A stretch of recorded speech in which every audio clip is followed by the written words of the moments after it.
Dans cette guerre de l'ombre, quel intérêt la France aurait-elle eu à ménager les forces qu'elle était censée combattre? Les Français, à travers la firme Areva, exploitent les mines d'Arlit, qui sont à 300 km de la frontière malienne, en face du nord du Mali. Donc ça a été invoqué comme une des causes de l'intervention française parce que c'est une région sensible. Et en même temps, au sud d'Arlit, il y a d'énormes gisements inexploités d'uranium. Et du point de vue de la France, il y a la volonté de garder la main sur les ressources d'uranium qu'elle n'exploite pas pour le moment ou dont elle retarde l'exploitation, mais pour empêcher d'autres d'avoir accès à ces ressources. Les Français étaient favorables et travaillaient à une certaine autonomisation du Nord Mali, Touareg, par rapport à Bamako. Pour forcer le Sud à accepter, à être plus docile au diktat de la France et dire au Nord, c'est grâce à nous que vous avez cette autonomie, donc on travaille la main dans la main. Donc c'est trouver dans ces deux partenaires des avantages.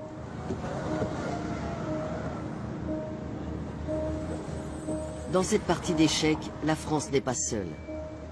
Et c'est bien loin du Sahara que se décide le futur économique de la région.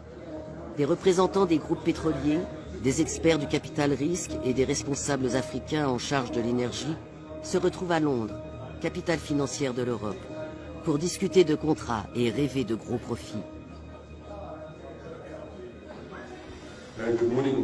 Bonjour mesdames et messieurs et bienvenue à ce 11e forum de l'Afrique indépendante. Malgré le chaos, les guerres et les révolutions, l'intérêt des Occidentaux reste considérable pour ce qui pourrait être la plus grande réserve non exploitée de pétrole sur le continent. L'Eldorado du Sahel, le bassin de Taoudéni, qui s'étend de la Mauritanie à l'Algérie, couvrant le Nord Mali. Il existe des gisements en quantité non négligeable, mais dans une zone très vaste, peut-être plus grande que le Texas ou équivalente aux 2/3 de l'Europe. Il y a donc très peu de puits dans cette zone, en tout cas pas assez pour faire une estimation. Il faudra beaucoup de temps pour connaître les ressources exactes de ce bassin. Malgré un déclin récent de l'importation de gaz et de pétrole africain vers les États-Unis, les intérêts des grands groupes énergétiques américains pour l'Afrique n'ont pas diminué. Les besoins de l'Asie et de l'Europe ne cessent de croître. Près de 2000 milliards d'investissements dans le pétrole et gaz africain sont prévus au cours des 2 prochaines décennies. On sait tous qu'on va vers une raréfaction des ressources pétrolières et que ces derniers grands bassins pétroliers d'Afrique vont avoir une importance croissante au fil des années et qu'il est très important de se prépositionner pour l'exploitation de ces ressources.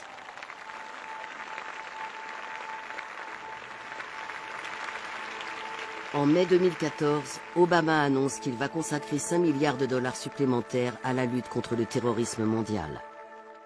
But as we move to a train and advise mission in Afghanistan, our reduced presence there allows us to more effectively address emerging threats in the Middle East and North Africa.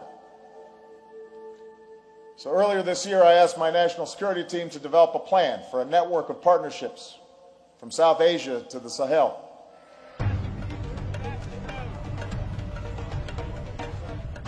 « 130 ans après la conférence de Berlin, un nouveau partage du continent africain s'effectue pour garantir l'approvisionnement en pétrole, en minéraux stratégiques, en terres arables et même en eau sous les sables du désert. C'est pour cela que la véritable histoire de l'intervention de l'OTAN en Libye reste à écrire.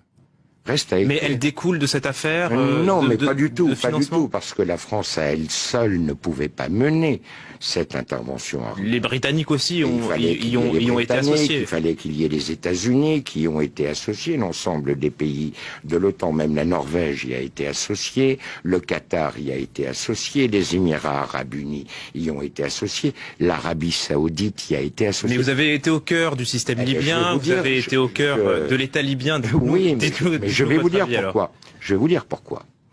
Je pense que Kadhafi a signé son arrêt de mort lorsqu'il a décidé de créer une monnaie commune à l'Union africaine, car je vous rappelle que la Libye fait partie de l'Union africaine, que le siège de cette banque, de la banque qui devait émettre cette monnaie, avait déjà été fixé au Cameroun.